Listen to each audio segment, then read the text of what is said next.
bags where horror lies.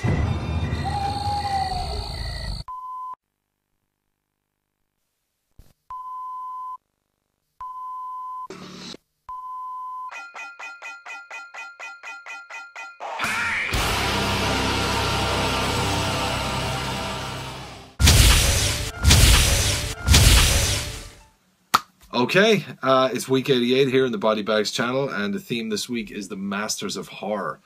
I'm OUTSIDER365 from the OUTSIDER365 channel. Hello to you all. I hope you're having a good day and all that good shit.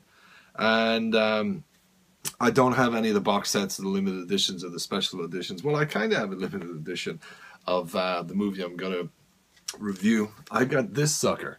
Yeah, that I got free with SFX magazine on their horror special, which says Pulse, and the movie I'm going to talk about today, Cigarette Burns. So I'm not going to hold it up because, or will I?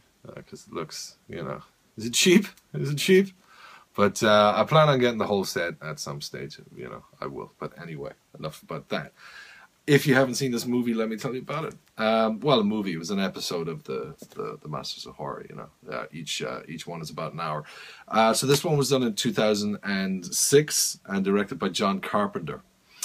And in the kind of gist of the story of this is basically there's this movie that exists, and the lead character in this movie, that's Kirby Sweetnam, who's played by It's played by Norman Reedus, who was in he was Scud in Blade 2, and he's world famous now for being Daryl in The Walking Dead. Yeah, he's the lead character in this, and he owns a movie theater. He's had some tragedy in his life, and he can locate, you know, lost films and all this stuff. And there's this collector, this film collector, who I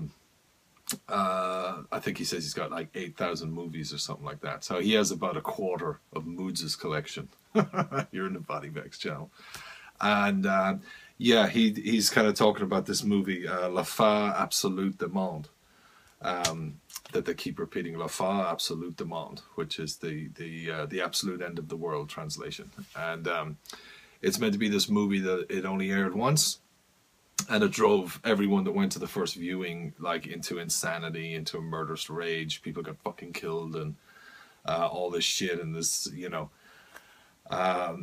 there was an angel that was used in the movie, and you know, apparently that, you know, got like cut up and butchered and shit in the movie and stuff like this, and it was too real or whatever. There's this whole mythos and, you know, rumors and all this shit surrounding the movie, and this big rich guy wants to have it, so he hires Daryl from The Walking Dead. He hires Sweetnam, I think his name is Sweetnam.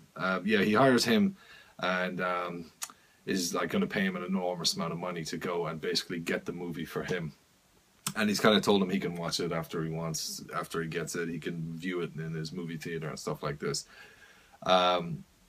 So that's kind of it. So yeah, the character Kirby, he goes on this kind of like journey, you know, kind of around the world to various people and stuff, trying to find out about this movie, and, you know, is it real? You know, all this kind of stuff happen, and yeah, and he meets some people that are warning him, oh, you know, if you watch it, this will happen, and it's too, you know, too fucked up of a thing to be getting involved in. And then he's investigating the movie a bit more, and he's trying to find out who produced it.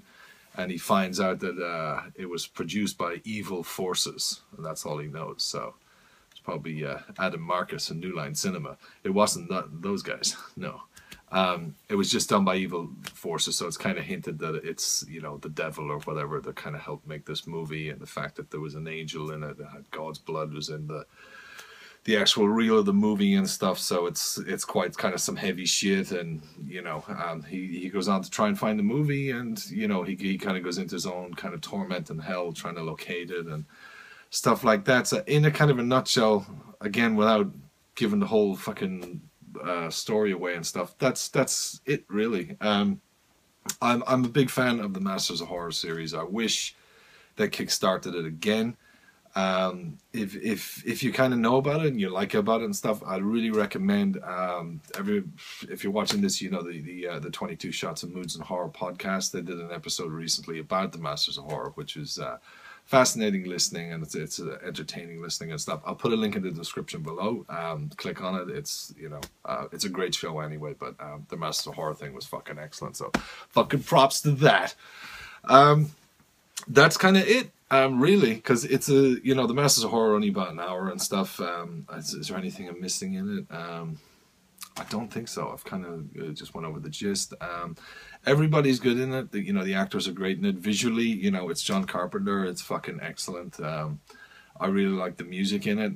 Really like the editing in it. The visual effects are excellent, and it just flows like so good. I mean, it's an hour, but you know, well, I've watched this quite a few times, and it just seems like 20 minutes. It just goes, you know, straight by. Which a lot of the episodes of Masters of Horror were like that for me. They were so well done, they just flow, you know. So that's kind of it. You know, my scoring thing, I'd give it a fuck yeah. You know, if you haven't seen Cigarette Burns, check it out. And yeah, as I said, that's Cigarette Burns. I'm OUTSIDER365. Thanks a lot for checking out the review or the overview or me chatting about it. And I'll be back next week, next Saturday, with another review. So have a good week, guys. See you now. Bye-bye.